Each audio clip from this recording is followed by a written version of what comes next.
যে আমি তো ভাতে মাছে বাঙালি।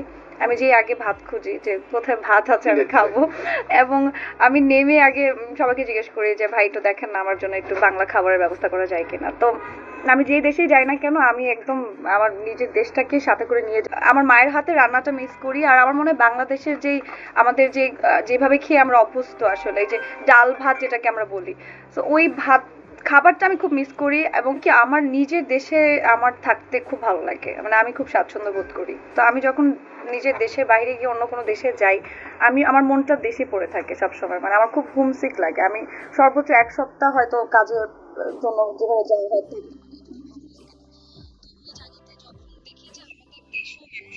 যদি কোথাও গিয়ে পাই দেশের বাইরে, এত আপন লাগে, মনে হয় যে ইনি তো আমার, মানে আরে পাশের বাসার মানুষ, মানে খুব আপন লাগে। সে যেই হোক না কেন, বাংলাদেশি মানুষ এই কথা শুনলেই ভালো লাগে, একটা অন্যরকমের ওই যে থাকে না যে আপন ব্যাপারটা কাজ করে।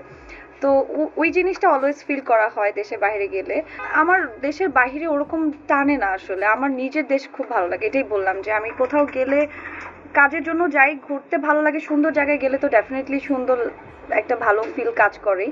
একটু মেয়ে মানুষ যেহেতু একটু ছবি টবি তুলি, একটু সুন্দর জায়গায় যাই, এটা এটা একটু অন্যরকম ভালো লাগাটা কাজ করে। কিন্তু স্পেশাল যদি বলা হয় তাহলে আমার নিজের দেশই ভালো লাগে। আমি নিজের দেশে যেখানে যাই না কেন অন্যরকম শান্তি কাজ করে।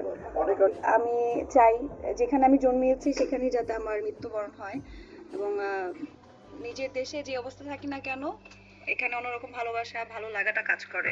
তো নিজের দেশেই থাকতে চাই আলটিমেটলি। আর এত এত কষ্ট করে কাজ করছি, মানুষের মানুষের জন্য সম্মান অর্জন করতে চাচ্ছি, এই সম্মানটাকে আঁকড়ে ধরে আসলে মানুষের, আমাদের দেশের মানুষের কাছে বেঁচে থাকতে চাই।